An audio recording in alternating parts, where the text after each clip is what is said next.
All right, Sean, so obviously not the effort that you guys wanted in that game against the Ottawa Senators. A big problem was the penalty box there. You're killing penalties essentially the whole game, it felt like. Were there some other things in that game, though, that you guys want to correct going forward?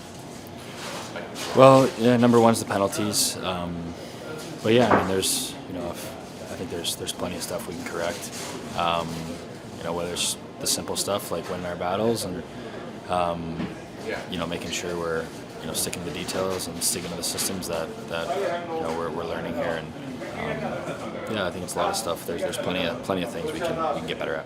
Lars talked about it after the game, maybe a frustration in you guys being a little bit cute in creating offense, right? He wants a little bit more straightforward of a game, and that's the type of player that you are and the type of line that you lead, a straightforward line. So with that in mind, do you feel like this is a game where you can kind of take charge and lead by example in creating some more straightforward offense? Well, I mean, when you're not getting much, we haven't scored a lot of goals, and in general, I think the place to start is simple, and I've got to do the same thing. I've got to get simpler, and north-south. When things aren't going your way, you got to get down to the basics, and that's kind of where we're at as a team. Is let's get to the basics, and we got to stick to them, and we got to be disciplined, and take the plays that we see, and not make plays that aren't there. You've got the Washington Capitals in the building here, and it's the first of 3 games between you guys and the Caps this month, which seems like a lot, and obviously the first of a couple of games in just a couple of days, but a big opportunity here against a team that's hot right now. They're riding an 8-game point streak into this one against the Blue Jackets, and on top of that, Alex Ovechkin's red hot, and just an opportunity to play against a player like that who's such a talent, one of the greatest players of all time. I know you guys talk about, you focus on yourselves, but there has to be something special about the ability to go up against a player like that, right? Well, there's no secret. He's scoring goals like crazy. He's one of the best to ever do it, and if not the best, and continues to do it. So, you can have a lot of respect for a player and play him hard and play him the right way, and at the same time. So that's the goal for tonight. We know where he likes to score from. We know he loves to score goals when he's out on the ice. If you're not, all systems ready to defend or play offense or play the system, you're going to be picking the puck out of the back of your net. So, like you said, an opportunity, but also a chance for us to make sure we know we got to be ready for this game, and we've got a hot team coming in, and we'll be ready. Between Boston and the Blue Jackets, you've obviously got plenty of experience playing against Alex Ovechkin, plenty of good battles there. Is there a recipe for shutting a guy like that down, or is it just you got to kind of contain him at most? Well, the first thing is just like last night, is if you put him on the power play and he gets his first one, he's going to have a jump in his step the rest of the night. He likes that same spot on the power play, and he's been there for years and years. So I think first it's keep him off the power play, keep him out of his spot. But there's obviously no definite thing to shut him down, or else someone would have figured it out by now. So you got to I'd say keep him off the power play, and then play him hard. And it's like you said, I think it's more about us than anything. If we play our game, or we do the things we need to do and get to our game, I should say, then we should be all right. You guys have been on the road a lot lately. You'll be on the road a lot going forward. The ability to play back-to-back games here at home. You got Washington tonight, then Carolina on Saturday. Is that just you got to kind of harness that energy and turn that into some good things on the ice? Yeah, it's like a challenge. No matter what happens, the games don't stop. We've got to keep going. We've got a group that is a younger group, and kind of seeing some of this for the first time. So as an older guy, it's an opportunity to do things the right way, and realize that there's not a minute to be taken off here. We've got a long way to go, and to build towards the future and where we want to go. You've got to do things the right way. Right, thanks very much for this, Sean, and good luck against the Caps. Yeah, thanks, guys. Lars, you weren't too happy with the game in Ottawa. What do you feel like you need to get back to tonight at home? Well, the first I had no issues with. I thought it was, we were even in chances, kind of going back and forth a bit, and then the penalties killed us. It's not like we're a team that does this all the time, but it's come in pockets for us where you dig yourself these holes and you hurt yourself, and we've had these conversations about the good and playoff teams and top teams. They don't hurt themselves. They make you earn the 2 points. And some of these games, you look at the 4 penalties we took in that second period. I mean, you got 2 in the offensive zone. One's a careless stick, one's a push in the pants. They're all penalties. And then the other one, it's from turnovers, and then you're hooking hands because you're chasing. So, those are the things that you just can't do in this league. And it cost us for 2, and then we're down 3, and now you're chasing from a long ways back. What kind of steps do you have to take to ensure that morale and competitive spirit and those things remain in a season that's gone like this? I know you've got a long way to go, but did you see any decline in that in the second and the third period, and do you worry about that in the long term? Well, you always worry about morale when you're not winning. I mean, that's winning is fun. Losing is not fun. Trust me.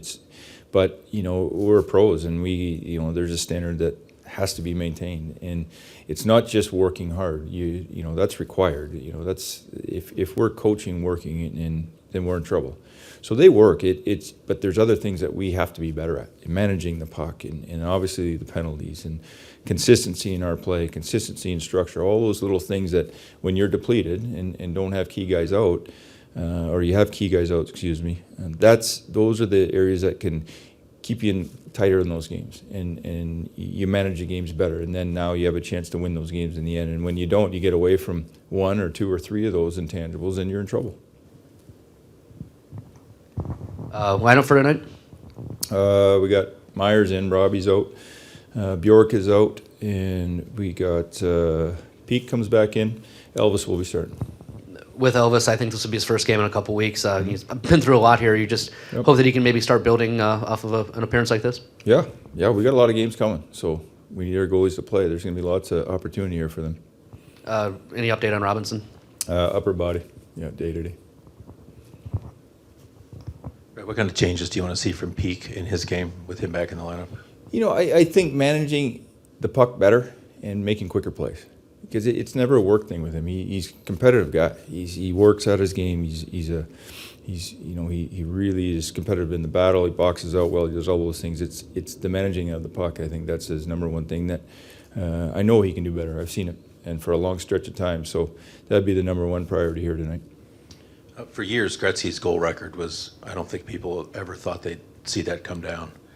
And now it's starting to come into focus, not this year, but maybe next.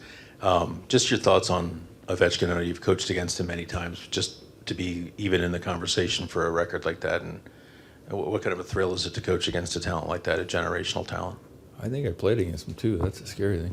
Yeah, 13 years in coaching. But, well, you say consistency, right? That's the first thing, and I think he's grown and gotten better and better and better. And the old thing in Wash was, they're never going to win, they're never going to win, they're never going to win. And the year they won, they took us out there in the first round, and you watched him elevate his game and how he played. And I mean, he's a thick man. You understand?